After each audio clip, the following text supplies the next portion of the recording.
Hello, welcome to this new video. Today I'm bringing you something super exciting because I'm going to make this 9-color Schmal palette. For me, 9 colors is a limited palette, so it's going to be quite exciting. I will share the colors that I picked. I will share with you why I picked those colors, and I will talk a little bit about Schmal. Schmal is quite a new brand of watercolor. A lot of people are actually very fond of it in the YouTube community. And I already have one pen, as you can see in my palette in the corner of this video. But I really wanted more, and I wanted to create a small Schmal palette. A Schmal is a brand from Poland, and it's actually made by artists. So the artist who made it, Schmal, thought that the brands that are on the market right now were lacking some colors, and he really wanted to innovate and create a new brand of its own. So they're handmade. You can only get them in these full pans. They're not available in tubes.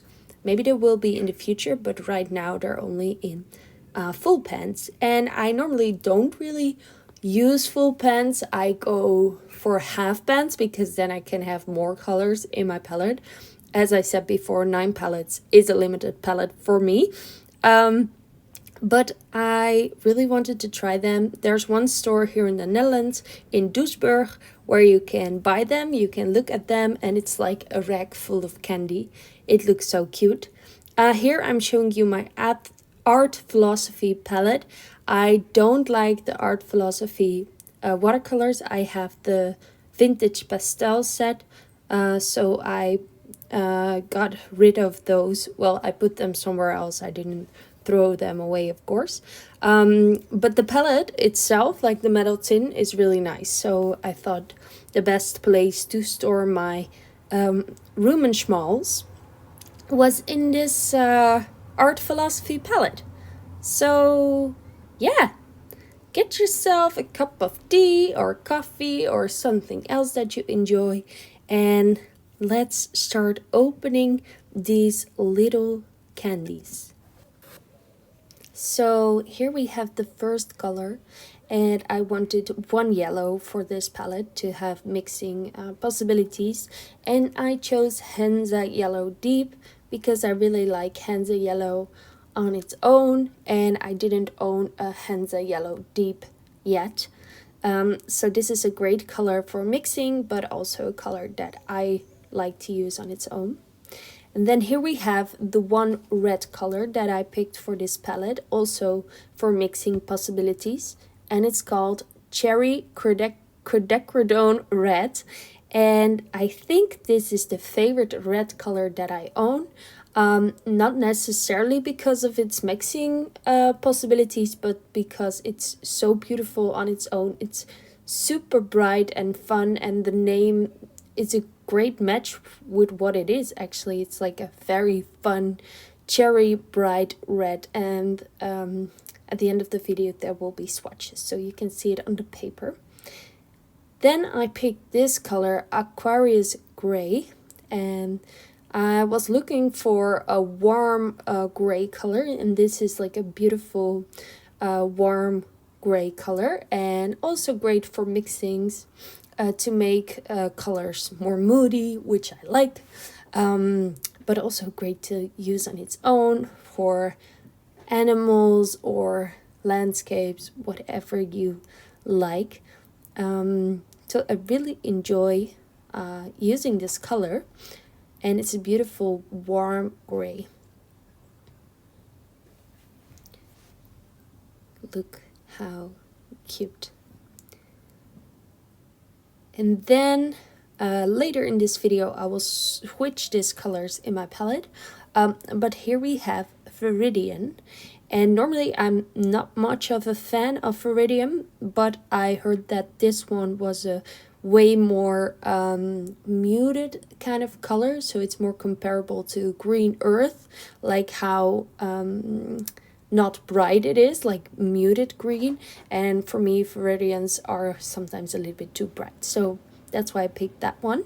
And then here we have another Aquarius color, and Aquarius are there more special colors, like colors that really fit with the brand. And this is Aquarius Green, and there was quite a lot of paint that sticked to the paper. But this is Aquarius Green, and it's comparable to Undersea Green by Daniel Smith. But it's a bit different, and it's really, really beautiful. I really like using greens, so having a pre-mixed beautiful green in my palette is something that I do enjoy. And then we have another really special and popular color, and this one is called Shadow Violet. And maybe you would say, oh, it's like a moon glow, but it's more bluish and grayish than the moon glow is. So I would say that this is definitely a different color than moon glow. I never used the other moody violet colors by Daniel Smith. And there were also quite a lot of paint sticking to the papers, but that's okay. And I put this in the palette. Then we have a blue that I choose because I really like this blue, but it's also great for mixing, and it's ultramarine blue, like a classic primary blue, which I enjoy using for mixing, making purples, but also I really enjoyed that color on its own. And then we have the last color already, and this is called Ocean Blue, and it's another very popular color by Szmal. And I think out of all the colors, this would be my favorite. It's like a beautiful turquoisey blue, like ocean blue is like the perfect name for this. I have to say that I really like the naming of Szmal. They come up with some creative names sometimes, so yeah, I would highly suggest this color to you. And I'm peeling up the paper, and what I noticed is that the more popular colors have more paint on the little paper, and you could put it in the fridge to make it stick less. I didn't do that, but you could do that. I saw some other YouTubers do that, so that could prevent the paper, the paint sticking on the paper. With the newer colors and with the colors that are less popular, I didn't have that problem. So with the Aquarius Grey, the Shadow Violet, and the Ocean Blue, which I think are 3 of their best sellers, yeah, I did have that problem. But that's okay. And here we have the swatching. And I thought my camera was already ready to film, but it wasn't. So I'm sorry about that. But the first color you see is Hanze Yellow Deep. It's a beautiful Hanze Yellow. If you use Hanze Yellows by other brands, it's very comparable to that. Then the Cherry Quinacridone Red. It looks more orangey on camera than it is in real life. And it's actually more like a pinky kind of color. And it's great for mixing. It's beautiful and bright, and I really enjoy using that one. Then in the left corner we have a brown that I already owned, but I don't remember which one it is, and I didn't write it on the pen, so I'm super sorry about that. But it's opaque reddish brown by Szmal, and that is the 9th color in this palette. Then we have Viridian, which looks very turquoisey on camera, but it's actually way more cold green kind of color, and it's beautiful, and it has beautiful granulation. There's one downside to that particular color, like the Viridian, and that is that it actually is a little bit chalky, so it has some little clumps in it. And the rest of the colors are beautiful. They are really, they flow in the water, which is a correct wow, which is a, you know, like a characteristic, something that you can recognize these paints on. They are very flowy in the water, which I think is great for like abstract work and stuff like that. If you are more precise with your watercolors, I'm not. I really like the element of surprise with watercolors. I don't know if I would recommend these paints necessarily to you, but if you are looking for like specialty colors, they really do the job. They're not super expensive. They are artist grade, so they feel really good, and they have great pigmentations and a lot of cool colors, and also like a lot of granulation colors and stuff like that. So they're a fun brand to check out. So I have made like a 9 color palette. So for myself, I really wanted to see the mixing possibilities of this brand. So I started to swatch all of these colors in this little swatching thingy, like a swatch card. And as you can see, the yellow can mix beautiful greens and oranges.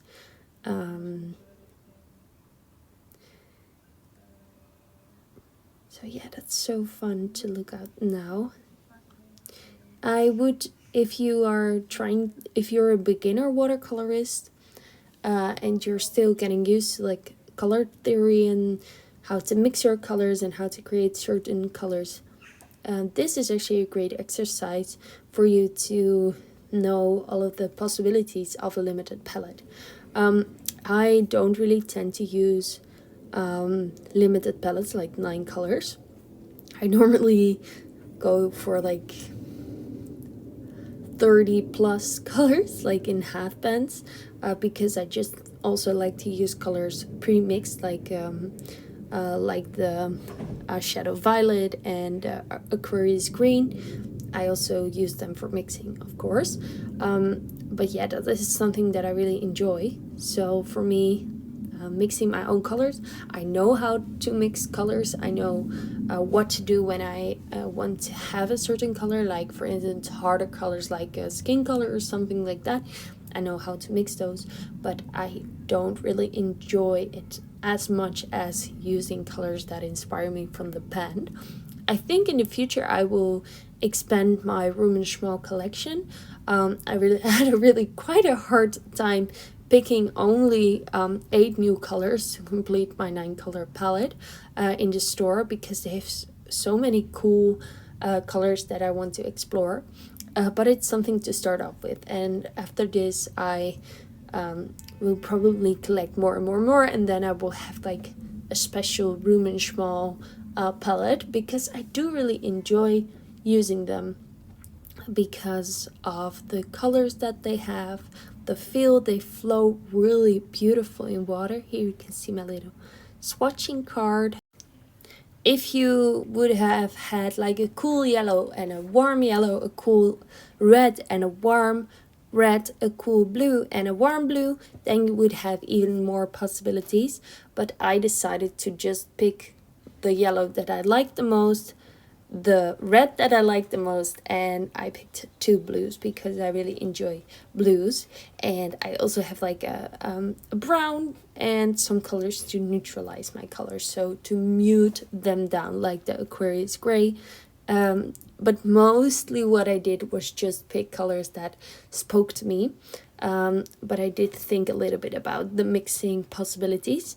So I would highly recommend these paints. Here you can see me make like a little bird with mostly the Aquarius. No, I'm sorry. I made a little bird with Shadow Violet, which, if I had to pick 3 colors, and those are actually not new to here, I would suggest you go for the more specialty colors. I always like to see like the cool colors that brands make that are only available in that particular brand. So I would recommend like the Aquarius Green, the Ocean Blue, and the Shadow Violet. If you enjoy those colors. I also used here like the Aquarius Grey for the other parts of the body, and I have to say that I really do enjoy these paints. They are very surprising, so I think if you're not super precise with your work, if you really like the surprise element of watercolors, like the blooming on the what is that called, like the blooming on the wing wow, blooming on the wing of the bird. If you enjoy those kind of elements of watercolor, I would highly suggest these paints. But if you want more like paints that go flat beautifully, that lay down like a beautiful flat wash, I don't know if these are the paints that are something for you. But they're quite inexpensive for what they are, and for how many cool colors that they offer. In the future, if I will get more, I will totally share those on my channel as well. If you have any questions about these room and small paints, please let me know. I hope I can help you with your questions. Yeah. If you live in the Netherlands, go to Doesburg. Doesburg, there's an art store called Kunstberg, and it's the best art store for watercolors that I know of in the Netherlands. And if you have any other suggestions for me, please let me know. Doesburg is also quite a cute city to visit. It's like a smaller city, but they have Sennelier, Daniel Smith, Room & Szmal, Rembrandt, and like all the best brands. I never tried Sennelier. So if you have any watercolor brand that you'd like me to try, please let me know. Here you can see like the reference that I used. I like to buy books by the thrift store to actually paint from, because I don't always like to have like a screen in front of me, so I like to buy books secondhand and then paint from them. If you'd like to see my thrifted selection of books that inspire me, I could make a video about that. Thank you so much for watching this video. I hope you enjoyed it. I really had a lot of fun with these paints, and I am happy that they are living in my watercolor collection now. And I'll see you in my next video. Thanks for watching. Bye.